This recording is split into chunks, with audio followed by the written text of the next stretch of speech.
ابوبکر عمر عثمان علی، ابوبکر عمر عثمان علی، ابوبکر عمر عثمان علی، ابوبکر عمر عثمان علی۔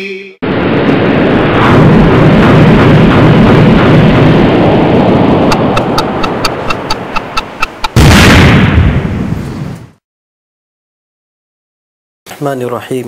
والصلاة والسلام علی سید المرسلین وعلی آلہ واصحابہ اجمعین، اما بعد، فقد قال اللہ تعالی فی کلامہ المجید اہدنا الصراط المستقیم صراط الذین انعمت علیہم اولئک الذین انعم اللہ علیہم من النبیین والصدیقین والشہداء والصالحین وحسن اولئک رفیقا ذلک الفضل من اللہ وکفی باللہ علیما۔ مخدومنا و مرشدنا دامت برکاتہم، معزز علماء اور محترم حاضرین، اپنے بڑوں کے سامنے سبق سنانے کی نیت سے کھڑا ہوا ہوں۔ اللہ تبارک و تعالی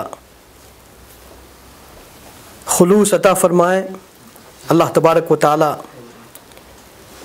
قرآن و سنت کی بصیرت عطا فرمائیں، قرآن و سنت کا مزاج عطا فرمائیں،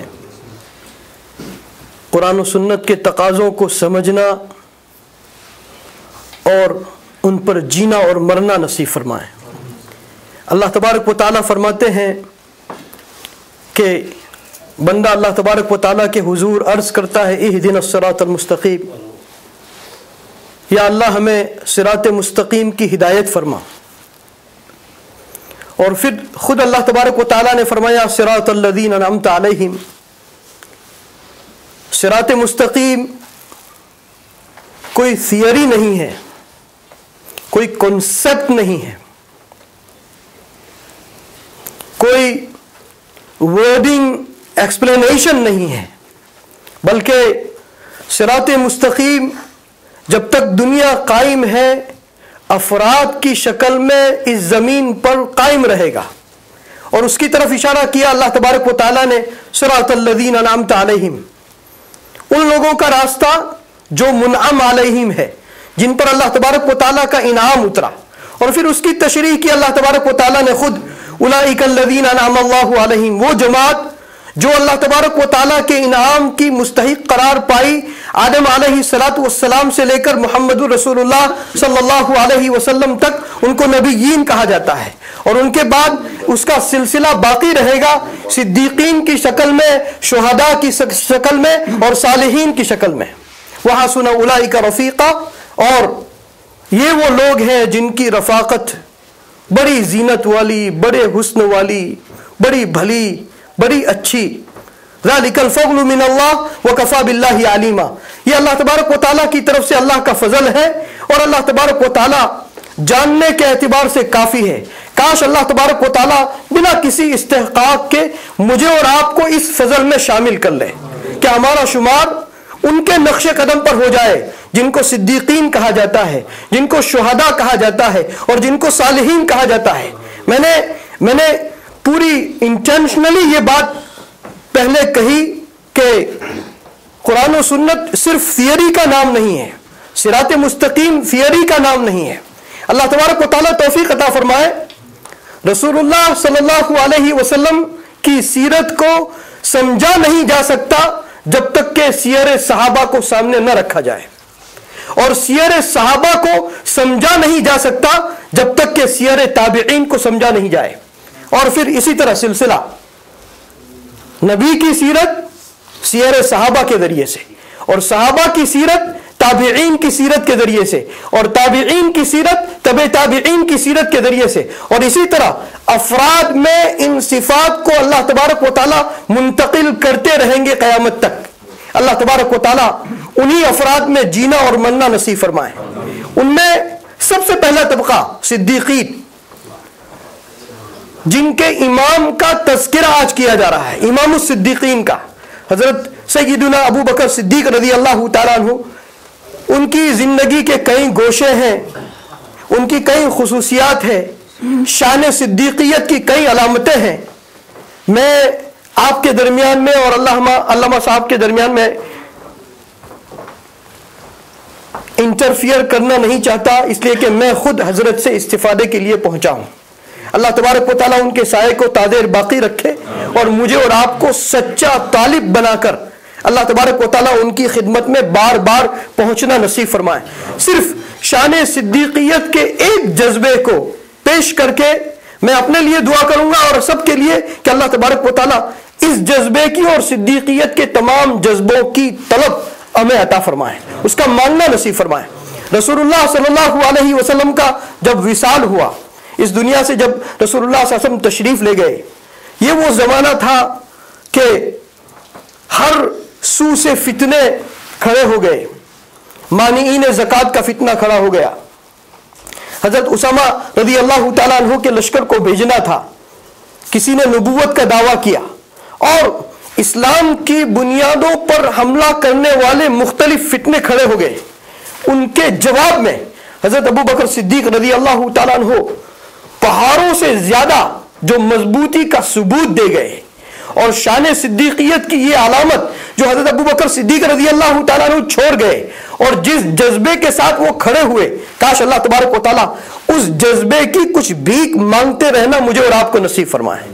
یہاں تک کہ بات کو مختصر کرتے ہوئے مشورہ ہوا کہ ابھی مدینے کو چھوڑنا نہیں چاہیے، ابھی جیش اسامہ کے لشکر کو روانہ نہیں کرنا چاہیے رضی اللہ عنہ. اور اس قسم کے مشورے جاری ہوئے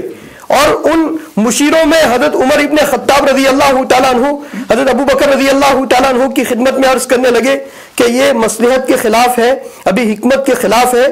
تو حضرت ابو بکر صدیق رضی اللہ تعالیٰ عنہ نے ایک گھونسا مارا حضرت عمر ابن خطاب رضی اللہ تعالیٰ عنہ کو، یہ کہتے ہوئے کہ جبار فی الجاہلیت و خوار فی الاسلام، جاہلیت کے زمانے میں تم بڑے بہادر تھے، بڑے جری تھے، خطاب کے بیٹے کی بہادری مشہور تھی جاہلیت کے دور میں، اور اسلام میں آ کر بزدل ہو گئے. اور پھر فرمایا حضرت ابو بکر رضی اللہ تعالیٰ عنہ نے اَيُنْقَصُ الدِّينُ وَأَنَا حَيٌّ، دین میں کوئی کمی آ جائے اور صدیق زندہ رہے، صدیق زندہ نہیں رہے گا، دین میں کسی کمی کو صدیق برداشت نہیں کرے گا، صدیق اپنی جان دے دے گا. ایک ذرہ برابر بھی کمی اللہ کے دین پر آئے اور صدیق کی جان سلامت رہے، یہ ہو نہیں سکتا. اَيُنْقَصُ الدِّينُ وَأَنَا حَيٌّ. حضرت ابو بکر رضی اللہ تعالیٰ عنہ کا یہ جذبہ مجھ سے اور آپ سے کوئی سوال کر رہا ہے، میری اور آپ کی خدمت میں یہ درخواست کر رہا ہے کہ یہ جذبہ ہم سے رخصت ہوتا چلا جا رہا ہے،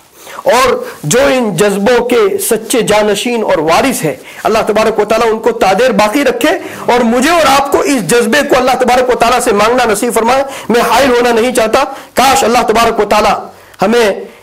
اَيُنْقَصُ الدِّينُ وَأَنَا حَيٌّ کا جذبہ اللہ سے مانگنا نصیب فرمائے. اس لیے کہ انفاس نبوت صحابہ ساز، اصل افراد سے افراد بنتے ہیں، افراد سے افراد وجود میں آتے ہیں. نبی کی سانسوں کا نتیجہ صحابہ کی جماعت، اور انفاس صحابہ تابعین ساز، اور انفاس صدیقین ساز. کاش اللہ تبارک و تعالیٰ مجھے اور آپ کو نسبت اولیاء صدیقین کی بلندیاں بلا کسی استحقاق کے عطا فرمائے، صحت کے ساتھ عطا فرمائے، عافیت کے ساتھ عطا فرمائے، اور اَيُنْقَصُ الدِّينُ وَأَنَا حَيٌّ کے جذبے پر جینا اور مرنا اللہ تبارک و تعالیٰ نصیب فرمائے. وآخر دعوانا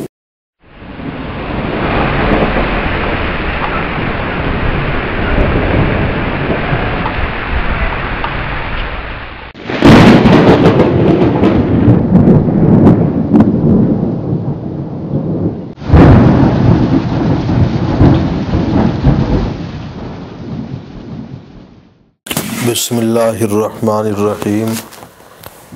قال النبی صلی اللہ علیہ وسلم اذا رأیتم الذین یسبون اصحابی فقولوا لعنۃ اللہ علی شرکم او کما قال النبی صلی اللہ علیہ وسلم. جیسے مولانا نے فرمایا، حقیقت یہ ہے کہ صرف حضرت کے ملفوظات سننے کے لیے حاضری ہوئی ہے، کوئی بیان کرنے کی غرض سے حاضری نہیں ہوئی. حکم ملا ہے، اس لیے ایک دو باتیں میں عرض کیے دیتا ہوں۔ سیدنا ابو بکر صدیق رضی اللہ تعالی عنہ ایسی شخصیت ہیں کہ حضور سرور کائنات صلی اللہ تعالی علیہ وسلم کی زندگی کے کسی گوشے میں بھی الگ نہیں ہوئے۔ آپ کی پیاری صاحبزادی جسے حضور یہ الفاظ کے ساتھ یاد فرماتے تھے، فاطمہ بضعۃ منی، فاطمہ تو میرے دل کا ٹکڑا ہے۔ نکاح کا موقع آیا، شادی کا موقع آیا، آپ نے ابو بکر صدیق رضی اللہ تعالی عنہ سے خطاب کر کے کہا، انی اشہدکم، ابو بکر تو گواہ بن جا، انی زوجت فاطمہ بعلی، میں تجھے گواہ بنا کے اس بات کا اعلان کرنا چاہتا ہوں کہ میں نے اپنی بیٹی فاطمہ کا نکاح علی سے کر دیا۔ اس لیے ابو بکر نبوت کے عینی گواہ ہیں، ابو بکر نزول قرآن کے عینی گواہ ہیں، ابو بکر حضرت فاطمہ اور حضرت علی کے نکاح کے گواہ ہیں۔ اگر ان پر انگلی اٹھائی جائے گی نہ قرآن باقی رہے گا نہ نزول وحی باقی رہے گی، حتیٰ کہ حضرت فاطمہ کا نکاح اس کے اندر بھی شک پیدا ہوگا۔ سیدنا ابو بکر صدیق رضی اللہ تعالی عنہ کو اللہ نے وہ مقام عطا فرمایا ہے۔ اللہ تعالی حضرت جو فرمائے،